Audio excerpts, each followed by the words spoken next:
Assalamu alaikum dear students. I hope that you are doing well. This is our lecture number 5. We will continue with chapter 3 Why Boys Fail in College, written by Herbert E. Hawks. Let us review our last lecture first so we can get an idea to continue with this lecture. In our last lecture, we have discussed the main idea of why boys fail in college, in which we have found that there are two major categories of students who fail in college. सबसे पहले वो students जो पास होने की कोशिश करते हैं मगर पास नहीं हो पाते, और फिर वो स्टूडेंट्स जो सिरे से पास होने की कोशिश ही नहीं करते. Later on we have discussed some types of failing students at college level, जिसमें सबसे पहले हमने देखा था जी नर्वस हैबिट्स.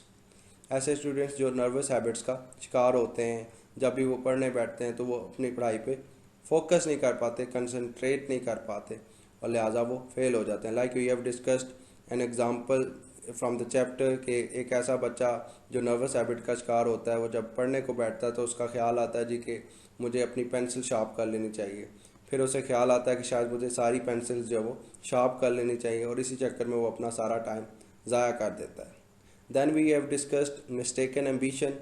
लाइक लड़के का इंटरेस्ट किसी और फील्ड में होता है और उसके माँ बाप जो है वो गलती से अपनी ख्वाहिशें उस पर मुसल्लत कर देते हैं. वो कहते हैं जी कि लड़का हमारी मर्ज़ी के मुताबिक पढ़े. फॉर एग्ज़ाम्पल लड़का जो वो इंजीनियर बनना चाहता है और माँ बाप कहते हैं जी कि हमने बच्चे को डॉक्टर बनाना है. वो ज़िद में आके बच्चे को डॉक्टरी के शोबे में जो है वो एडमिशन दिलवा देते हैं, और लेटर ऑन जो है वो बच्चा इंटरेस्ट अपना लूज़ कर देता है और फेल हो जाता है. Then we have discussed bright boy at school. Bright boy means कि एक ऐसा लड़का जो स्कूल एजुकेशन में बहुत अच्छा था और उसने बगैर कोई ख़ास मेहनत किए अच्छे मार्क्स हासिल कर लिए थे स्कूल लेवल में, लेकिन he is not considering that there is a huge difference in school level education and college level education, और लिहाजा वो फेल हो जाता है. फिर हमने देखा था जी question of physical and mental health, कि ऐसे स्टूडेंट्स जो जिस्मानी तौर पे या दिमागी तौर पे कमज़ोर होते हैं या बीमार होते हैं, वो भी अपनी पढ़ाई पे तवज्जो नहीं दे पाते और एंड रिज़ल्ट ये निकलता है कि वो फेल हो जाते हैं. जी another cause of students failure at college level is financial pressure. बहुत सारे वालिदैन जो अपने बच्चों को कॉलेज लेवल पे आके कहते हैं जी कि आप लोगों को अपनी पढ़ाई के अखराजात जो है वो ख़ुद निकालने चाहिए. लिहाजा बच्चे जो है वो नौकरी करना शुरू कर देते हैं पार्ट टाइम.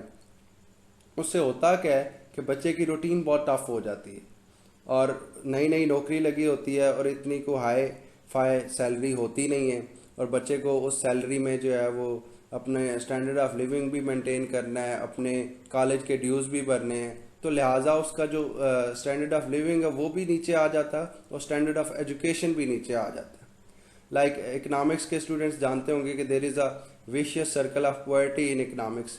इसी तरह फाइनेंशियल प्रेशर वाला बच्चा जो एक विशियस सर्कल में से गुजर रहा होता है, वो ये है जी कि सबसे पहले वो कॉलेज का काम करता है, then he have to go to work, जो उसे पार्ट टाइम जॉब करनी होती है अपने कॉलेज ड्यूज़ पे करने के लिए, तो वो काम पे जाता है. फिर उसे अपनी नींद पूरी करनी पड़ती है.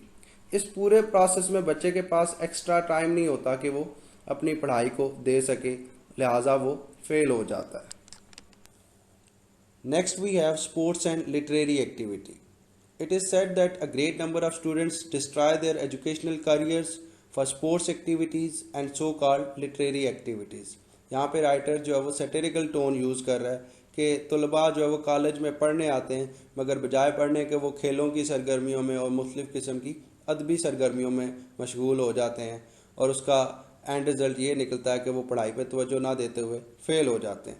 No doubt both have their importance, like sports activities are also very important and literary activities are also very important in a student's life. लेकिन इनको को करिकुलर एक्टिविटीज़ में रहना चाहिए. अगर एक स्टूडेंट जो है वो पढ़ाई की बजाय लिटरेरी एक्टिविटीज़ को या स्पोर्ट्स एक्टिविटीज़ को अपनी फ़र्स्ट प्रायोरिटी बना ले और पढ़ाई को अपनी सेकंड प्रायोरिटी या थर्ड प्रायोरिटी बना ले, तो फिर वो फेल हो जाता है.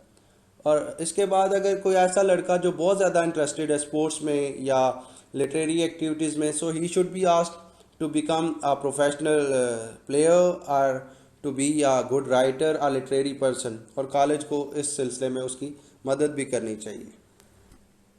जी next and the very last type of failing students at college level is lazy bluffers. They are pretty non-serious students and they can be found in every college. बहुत थोड़े होते हैं तादाद में, लेकिन ये हर जगह पे हर कॉलेज में पाए जाते हैं. And according to the writer, it is good to let them face the harsh realities of this world.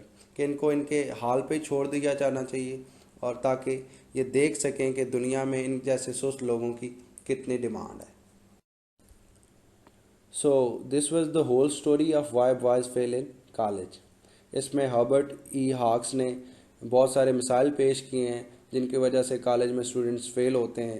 फिर उन मिसाइल के पीछे कौन सी वजूहात हैं और उनके मुमकिन हल क्या है, उनके पॉसिबल सॉल्यूशंस क्या हैं जिनको अडॉप्ट करते हुए स्टूडेंट्स जो वो फेल होने से बच सकते हैं. So let us have a look on the short questions from textbook. सबसे पहले हमारे पास है जी, according to the author there are some boys who fail because they do not try. कि मुसन्नफ़ के मुताबिक कुछ ऐसे लड़के भी होते हैं जो फेल इसलिए होते हैं क्योंकि वो कोशिश नहीं करते पास होने की. ये कौन से स्टूडेंट्स हैं और क्या हम इनकी मदद कर सकते हैं? सो इसका आंसर ये है कि ये वो स्टूडेंट्स हैं जो अपनी मदद खुद नहीं करते, ये पढ़ाई में दिल ही नहीं लगाते, और हम इनकी कतई मदद नहीं कर सकते उस वक्त तक जब तक ये अपनी मदद आप नहीं करते, जब तक ये अपनी हैबिट्स को चेंज नहीं करते, अपने एटीट्यूड को पढ़ाई के हवाले से चेंज नहीं करते. Question number 2 is, how does mistaken ambition on the part of boys and their parents lead to the failure of the boys? So I think that we have discussed it in the detail, so you can answer this question.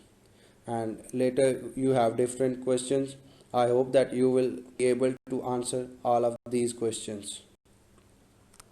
Thank you very much. This was my part from chapter 3. We have covered chapter 3 in 2 lectures, lecture number 4 and lecture number 5.